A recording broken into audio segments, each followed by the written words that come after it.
を引き取ったってことは、その分生活でいろいろ私やっていけんのかなっていう不安が大きくて。施設にいる方が幸せじゃないか。引き取ったらちょっと難しいじゃないかなって、その不安が大きかったから引き取れなかったっていうかですかね。4歳で親と離れて暮らすことになった少年は、それから30年近く経った今、死刑が確定している。今から7年前、貧困に追い込まれた末、約7000円とリンゴを得るためだけに2人の高齢者を殺害した土屋和也死刑囚だ。現在、東京拘置所で執行を待つ身であるこの男の半生を直筆の手記、そして実の母親への独自取材で振り返るシリーズ第2弾は、土屋の人生に最も大きな影響を与えたと思われる時期、児童養護施設で暮らした日々をたどる。警察、検察は被告の落ち度や失敗、負い目だけを熱心にピックアップして、その生い立ちは児童養護職員側からの協力で闇に葬られたと確信しています。土屋は児童養護施設に今でも異常なほどの怒りを抱いている。一体何があったのか、そしていかにして死刑囚となったのか。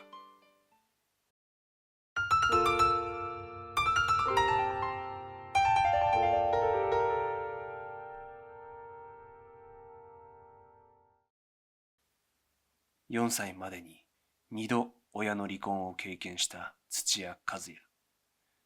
水商売でその日暮らしをする母親との生活もすぐに終わりが訪れた。土屋死刑囚は4歳から中学校を卒業する15歳まで児童養護施設に入所していたのだった。母親の借金、そして生活苦に陥ったことが原因だった。体験フィルムスの授業の時当初は5万とかで、になって10万とかなので、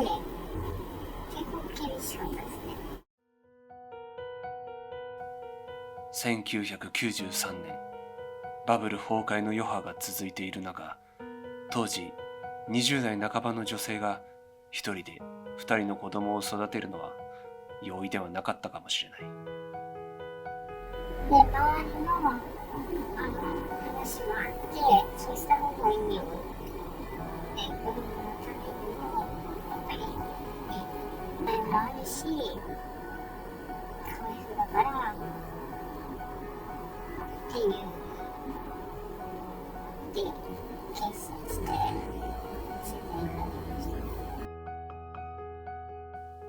和也が施設に預けられたのは小学校入学直前だったという。手助けることを話したってことを覚えてらっしゃる。子供にとってはやっぱり流れだから、授業ではいみたいな感じなんですよね。幼い和也が我慢していたのか、母親があまりにも無神経だったのかはわからない答えだったが、施設での生活が和也の人生に大きな影響を与えた。自分にとっての一番の転機は、良くも悪くも4歳から15歳まで過ごした児童福祉施設です。年を重ねるたびに自分に対しての自信、期待、夢が薄れていきました。和也は死刑確定前、面会ではこんなことを語っていた。施設に入ると、職員から階段を突き落とされ、そして何度も蹴られた。理由は生意気だからしつけだと。それがずっと続いた。その施設から通っていた小学校でも。上履きが捨てられていたことはしょっちゅうあった。あとは机の上には葬式のように花瓶が置いてあったり。我慢してたんだか気づいてました。全然気づかなかった。でも、一緒に、会いに行くと、1日とか2日とか、泊まれる時があって、私も当然仕事してるから、夜は各自行ったりもするんですけど、その合間で、嫌だな、送る時。なんでいらなくちゃなんないのみたいないう感じが多かったな。今思うと、それぐらいそうです。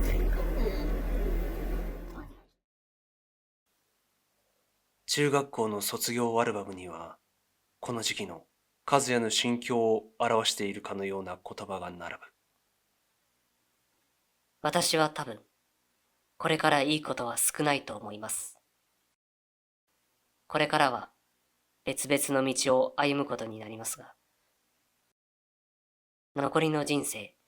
悔いのないよう生きてください。長かったと思いますが、ここで終わりにさせていただきます。18歳まで入れるはずの施設を、和也は中学校を卒業すると同時に退所した。そして暮らし始めたのは福島県の山奥にある母親の実家。そこから高校に通学したが、その理由は明らかに逃避だった。苛立ちと不満、怒り、苦痛だった施設から逃げ去りたい。いざ新天地。しかし母親はその理由を深く考えようとはしなかった。和也さんは何で福島に来たの？なんでかったんですかね。その側から。自らで福島に来たいって言ったんですか？ですね。お母さんそっちに行きたいって言ってて、なんで先生に行ってそっちに行かなくてみたいな。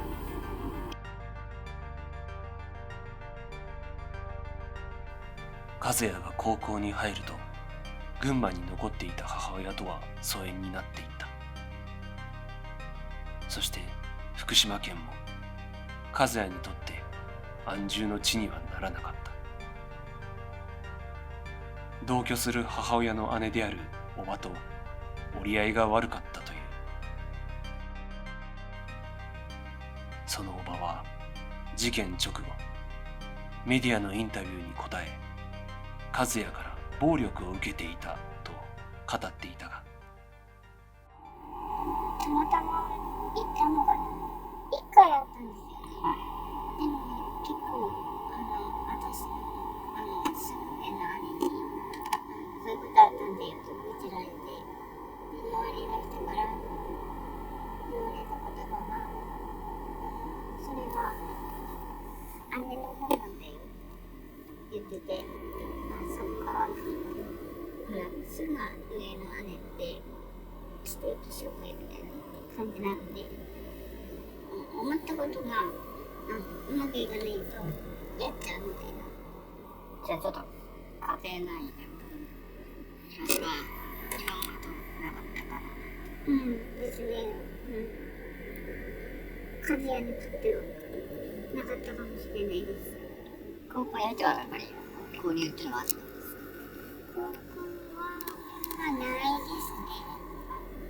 お母さんもそんなお姉さんの立場というか、があんまり頻繁には帰れなかったんです頻繁に帰れなかった前に仕事してたから余計なかなか帰れなかったのもあるし、母親が口にする仕事が忙しかったからというのが事実かどうかはわからないが、少なくともこの時期息子と向き合っていた形跡はないように思えた。しかしそれでも母親を求めるのが子供の思いなのだろうか。高校を卒業した2年後、20歳になっていた和也は母親の近くに引っ越すことになった。しかし和也は再び母親と住むことはできなかった。うちの方にちょっと来て、群馬の方に来て、1週間ぐらいいて、ちょっと私同棲してたので、同棲の人と喧嘩しちゃって、逃げちゃったみたいな感じでたんですけど、だけどでもね、たまに来たよってチャリンコで来たよってはあったけど、で一緒にご飯食べて、一緒にご飯食べて、作り方も教わって、私苦手だから、和也の心境はわからないが、アルバイトながらもラーメン屋で職を得て母親の近くで生きていけることに満足していたのかもしれない。しかしささやかとしか言いようもないその幸せも母親の都合によってすぐに失われた。うちの母のおばあちゃんなんですけど、ちょっと骨折してて、骨盤を折っちゃって感じで助け求められて、帰るねって言ったら、じゃあばあちゃんのためなら帰ってって、ちょっと喜んで送り出してくれたんですけど、和也は結局前橋という縁もゆかりもない土地に一人残ることになる。そして事件へと突き進んでいく。